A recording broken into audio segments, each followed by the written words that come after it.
நவ கைலாயங்களில் இரண்டாவது தலம், நவ கிரகங்களில் சந்திரனுக்குரிய திருத்தலம். ஆனா இந்த தலத்துல நவ கிரகங்களுக்கு சந்நிதி இல்ல. ஆச்சரியமா இருக்கா? எந்த கோவிலை பத்தி பார்க்க போறோம்? அம்மநாதர் திருக்கோவில், சேரன் மகாதேவி, திருநெல்வேலி மாவட்டம். பலருக்கும் தெரியாத பல தகவல்கள் இந்த காணொலியில இருக்கு. அதனால காணொலியை ஸ்கிப் பண்ணாம கடைசி வரைக்கும் பாருங்க.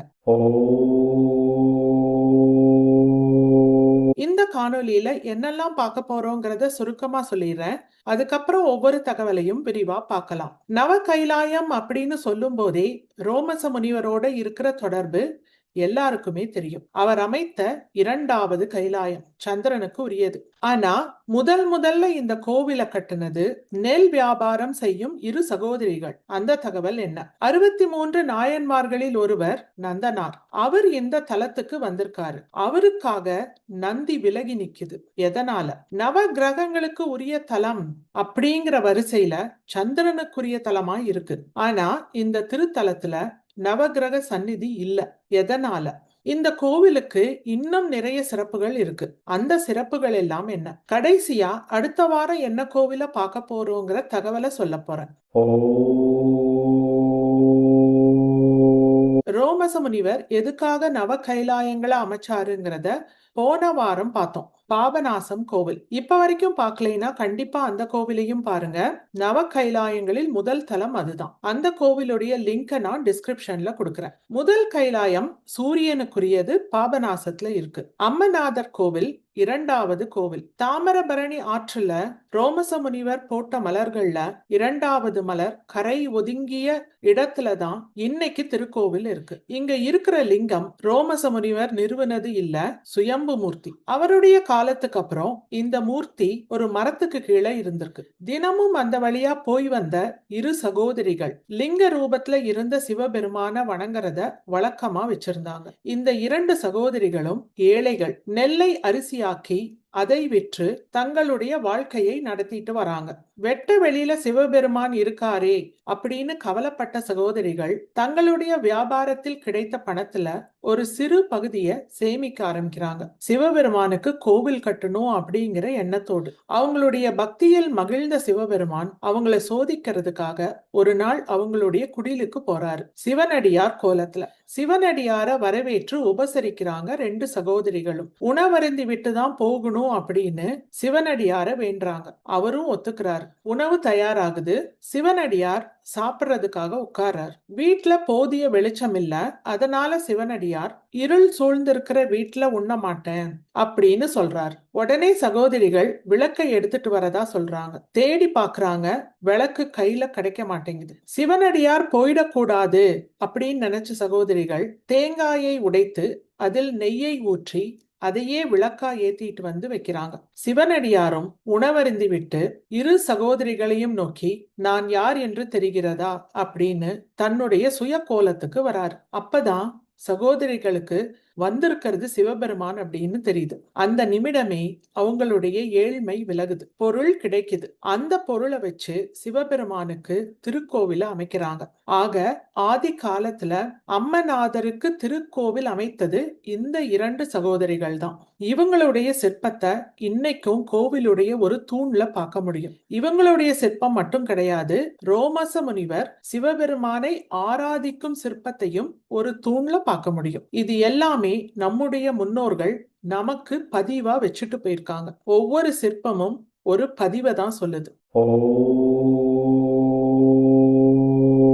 63 நாயன்மார்களில் நந்தனாரும் ஒருவர். தாழ்ந்த குலத்தில் தோன்றியவர். அவர் வாழ்ந்த காலத்துல தாழ்ந்த குலத்தில் பிறந்தவர்களை கோவிலுக்குள்ள விடமாட்டாங்க. அனுமதி மறுக்கப்பட்டது. நந்தனார் இந்த தலத்துக்கு வந்திருப்பாரு அப்படிங்கிற தகவல் இருக்கு. இதை எப்படி சொல்றோம்? கொடிமரத்துக்கு கீழே நந்தனாருடைய சிலை இருக்கு. அதை தவிர நந்தனார அந்த காலத்துல கோவிலுக்குள்ள விட்டிருக்க மாட்டாங்க அப்படிங்கறத குறிக்கும் வகையில் நந்தி கொஞ்சம் விலகி இருக்கு. எதுக்காக விலகி இருக்கு? நந்தனார் கொடிமரத்துக்கிட்ட இருந்து தான் சிவபெருமானை தரிசிக்க முடியும். ஆனா அந்த தரிசனம் சரியா கிடைக்காது. நந்தி நடுவுல இருக்கார். பக்தனின் குறையை நீக்கிறதுக்காக சிவபெருமான் நந்திய விலகி நிக்க சொல்றார். அதனாலதான் இந்த தலத்துல நந்தி சற்றே விலகி இருப்பார், நந்தனாருக்கு வழிவிட்டு. எப்பேற்பட்ட பக்தி இல்லையா? இந்த கோவில்ல நவகிரக சந்நிதிகள் கிடையாது. அரிதிலும் அரிதா ஒரு சில தலங்கள்ல மட்டும்தான் நவகிரக சந்நிதி இல்லாம இருக்கும். இது விட்டு போனதுன்னு சொல்லக்கூடாது.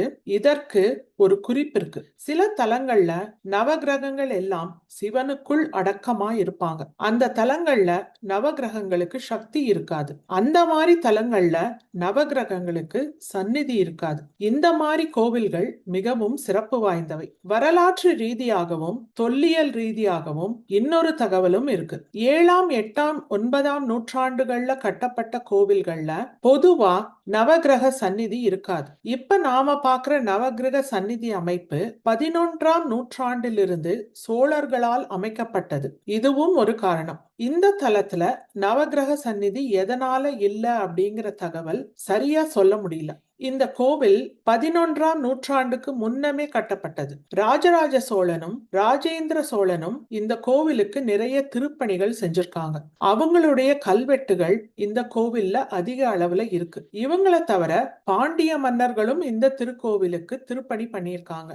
இந்த தலம் இருக்கிற பகுதி பாண்டிய நாடாதான் அறியப்படுது. ராஜராஜ சோழன் ராஜேந்திர சோழன் காலத்துல பாண்டிய நாட்டை சோழர்கள் பிடிச்சிடுறாங்க. அதனாலதான் சோழர்களுடைய கல்வெட்டுகளும் இருக்கு, பாண்டிய மன்னர்களோட கல்வெட்டுகளும் இருக்கு. ராஜராஜ சோழன் ராஜேந்திர சோழன் காலகட்டம்ங்கிறது 11ஆம் நூற்றாண்டுக்கு முன்னாடியே வருது. அவங்க திருப்பணி செய்த கோவிலா இருக்கிறதுனால அவங்க காலகட்டத்துல நவகிரக சந்நிதி இல்லாம இருந்து பிற்காலத்திலையும் அது சேர்க்கப்படலையா அப்படிங்கிற வினா நமக்கு எழுது. ஆனா இதற்கான விடைய சரியா சொல்ல முடியல.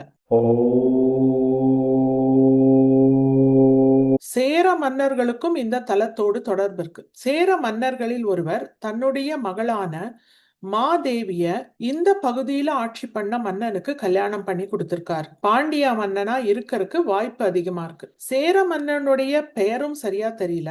மாதேவி யார கல்யாணம் பண்ணிக்கிட்டாங்க அப்படிங்கிற அந்த மன்னனுடைய பெயரும் சரியா தெரியல. ஆனா இந்த தலத்தோட பெயரோடு மாதேவியோட பெயர் பதிவாகி இருக்கு. சேர மன்னனின் மகள். அதனாலதான் இந்த தலத்தோட பேர் சேரன் மாதேவி அப்படின்னு இருக்கு. இந்த கோவில்ல நிறைய சிற்பங்கள் இருக்கு, நிறைய சிறப்புகள் இருக்கு. குறிப்பா சொல்லணும்னா இந்த கோவிலுடைய பிரகாரத்துல வாகனம் இல்லாத பைரவரை பார்க்க முடியும். அதே மாதிரி ஒரே கல்லினால் செதுக்கப்பட்ட நடராஜரையும் பார்க்க முடியும். நடராஜர் இவருக்கான தமிழ் சொல் ஆடல் வல்லான். இந்த தலம் சந்திரனுக்குரியது அப்படின்னு பார்த்தோம். சந்திரனுடைய சந்நிதி இருக்கா? நுழைவாயிலுடைய வலது பக்கத்துல சந்திரனை பார்க்க முடியும். மகாவிஷ்ணுக்கும் சந்நிதி இருக்கு. காசி விஸ்வநாதர் விசாலாட்சி சந்நிதிகளும் இருக்கு. பழைய கோவில்கள்ல எங்கெல்லாம் காசி விஸ்வநாதர் விசாலாட்சி சந்நிதிகளை பார்க்கிறோமோ அந்த சந்நிதிகள்ல இருக்கிற லிங்கங்கள் காசியில இருந்தே கொண்டு வரப்பட்டவை. இந்த தலத்திலையும் இந்த தகவல் பொருத்தமானதா தான் இருக்கணும். பொதுவா சப்த கன்னிகைகளை தான் சில தலங்கள்ல பார்ப்போம். இந்த தலத்துல நவ கன்னிகைகள், அதாவது 9 கன்னிகைகளுக்கு சன்னதி இருக்கு. அரிசி வியாபாரம் செய்த பெண்களோடு இந்த தல வரலாறு தொடர்புடையதா இருக்கிறதுனால இந்த தலத்துல சிவபெருமானுக்கு அரிசிய தானமா கொடுக்கறதுனாலையும் அன்னதானம் பண்றதுனாலையும் அரிசி வியாபாரிகளுக்கு வியாபாரம் செழிக்கும் அப்படிங்கிற நம்பிக்கை பக்தர்கள் மத்தியில இருக்கு. கடன் தொல்லை நீங்குவதற்காகவும் நோய்கள் விலகுவதற்காகவும் அம்மனுடைய சந்நிதியில அரிசிய பரப்பி அதுக்கு மேல தேங்காயில தீபமேற்றி வழிபடும் பழக்கமும் இந்த திருத்தலத்துல இருக்கு. மூலவர் கிழக்கு நோக்கி அருள் புரிகிறாரு. அம்மன் மூலவருக்கு வலது பக்கம் இருக்கிறாங்க. இந்த அமைப்பு மதுரை மீனாட்சி அம்மன் திருத்தலத்தை ஒத்தி இருக்கு. இந்த அமைப்புக்கு கல்யாண கோலம் அப்படின்னு பேரு. பாபநாச திருத்தலத்துக்கு சூரிய கைலாயம்ன்ற பேர் இருக்குங்கிறத போன வாரம் பார்த்தோம். இந்த தலத்தை சந்திர கைலாயம் அப்படின்னு குறிப்பிடலாமா? உங்க கருத்தை கமெண்ட்ஸ்ல சொல்லுங்க. மூலவர் அம்மன் தகவல்களை சுருக்கமா பார்த்தரலாம். மூலவர் அம்மநாதர். அம்மைநாதர் அப்படிங்கிறது தான் மருவி அம்மநாதர்னு இப்ப அறியப்படுது. இவருக்கு அம்மையப்பர் அப்படிங்கிற திருப்பெயரும் இருக்கு. அம்மையும் அப்பனும் ஆனவர், அதுதான் அம்மையப்பர். அம்மனோட பெயர் ஆவுடை நாயகி. கோமதி அம்மாள் அப்படிங்கிற திருப்பெயரும் இருக்கு. தலமரம் பலாமரம், தீர்த்தம் தாமிரபரணி, ஆகமம் சிவாகமம், ஊர் சேரன் மகாதேவி, திருநெல்வேலி மாவட்டத்துல இருக்கு.